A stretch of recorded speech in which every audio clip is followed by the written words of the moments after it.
All right, y'all. This is Honda Builds and Bikes back at y'all with another one. We've got to get into the build section of the channel now, so this is a little bit different content coming out. Got to wait on one of the homies to send me a video of me hitting a dig or get back out to another park, but I'm slammed full of all kinds of stuff going on right now. So I know this may look a little confusing to some of y'all, so we're going to do the best that we can here. All right, so this case right here, y'all can see that the chunk is missing out of it, and it's got a crack that wraps all the way around and up to here. So this case and that case belong to a 2001 Honda Foreman 450 ES. I was able to scoop it up yesterday in Summerfield, North Carolina for 300 bucks. The customer had already started taking the motor apart, but once he got to the stage of disassembly where he had to transfer the transmission and everything out of this case into the case that he had purchased, he felt like he kind of hit a deadhead and he didn't have the, capability to finish the job out. You have to press the crankshaft out of the main crankshaft bearing, then you have to press the bearing out of the case. Obviously, I had to take the bearing out of this case and put it into this case here, and I had to take the main shaft, the main transmission shaft bearing out of this case and put into this case here, and then all the rest of the bearings I just took out of the case there and throwed them in the cabinet up yonder for safekeeping. So at this point, we've took everything from this case here that was damaged and we've transferred it into the case that he purchased on eBay.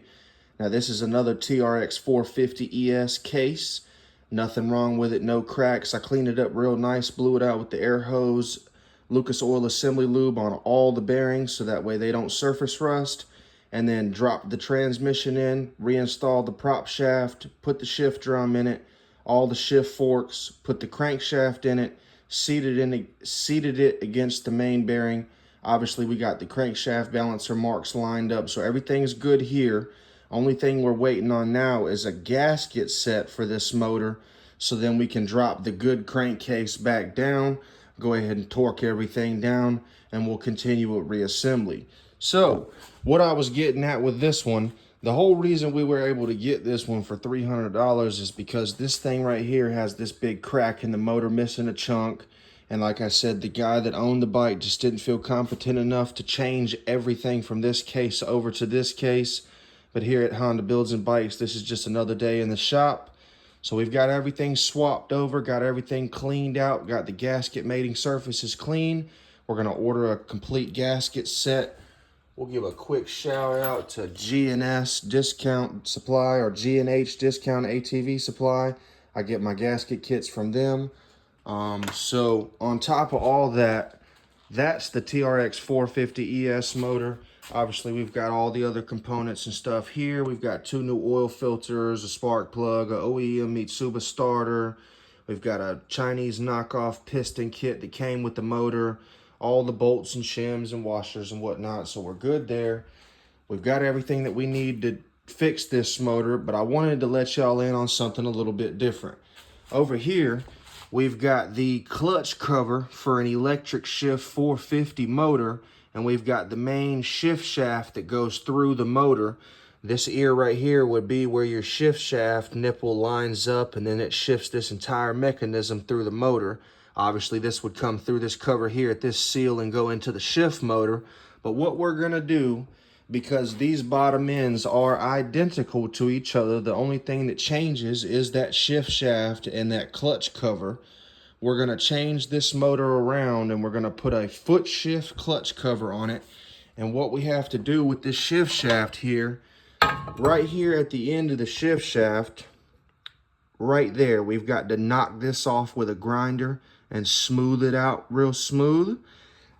And then I'll bring y'all over here and show you the end of a foot shift shaft looks exactly like that. So we're going to measure it out with the micrometer and everything and see exactly how long it is from the spline points to the end of the shaft and put a good bevel on it, make sure there's no sharp burrs or anything.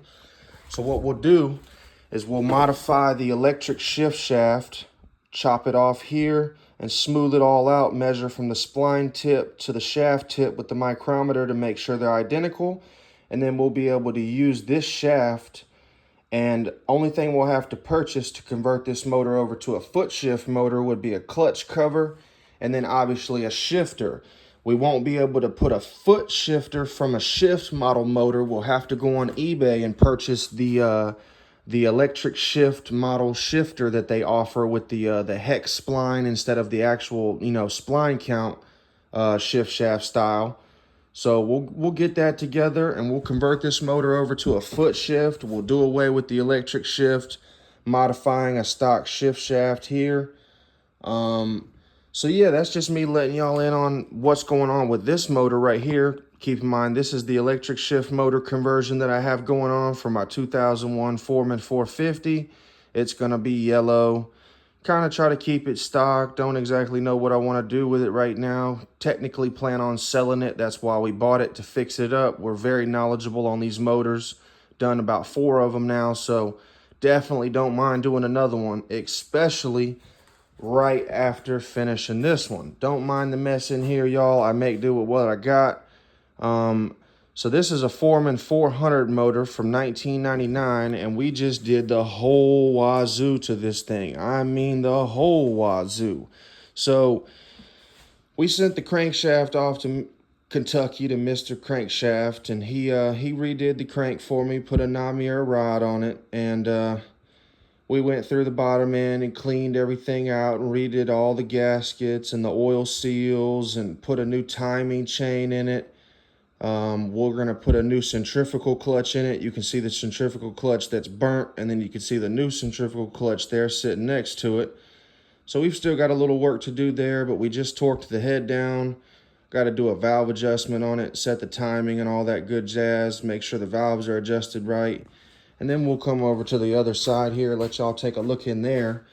We've got a 14.5% gear reduction in this thing out of a 4-Trax 300. And then we're going to put some EBC Dirt Racer clutches in this thing.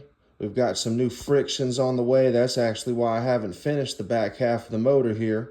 But once we get everything built, we'll take this thing and tape off the exhaust port and the intake port and make sure that there's no way the sand could make it inside the motor. We're going to sandblast the cylinder and the cylinder head and whatnot and make it look real pretty. And this right here will go in my 99 Foreman 400 build. I'll post a picture of the status of what it looks like on the channel or something like that so y'all can see what this motor goes in. But I'm working on getting everything situated for this one. Got a few more parts on the way in the mail. Gonna put some clutches in it, put some frictions in it, some steels in it. Go ahead and put the new centrifugal in. Get the clutch cover mated up and torqued down. So we've got 1 and 2 motors going on right now. I thought that was cool, and maybe I'd let y'all in on the electric shift to foot shift conversion to show y'all how I'm going to do that by modifying an electric shift shaft, making it exactly what a foot shift shaft would be, buying a shifter for an electric shift motor, and then yeah, we'll change the clutch cover over to a foot shift cover, and we'll then have a 450S model motor. We'll put it in the 2001 450 ES that I've got. We'll also post a picture of that on the channel or something to let y'all see that in its current status. It's down bad, but I paid $300 for it, and we've already got the transmission, the crankshaft, and all that good jazz swapped over from the busted case to the good case, and we're ready for gaskets, So this is day 2. I bought the bike yesterday, and I'm ready for gaskets and reassembly the next day, so we're not wasting no time with this one. Well, this is Honda Builds and Bikes. I'm going to catch y'all on the next one.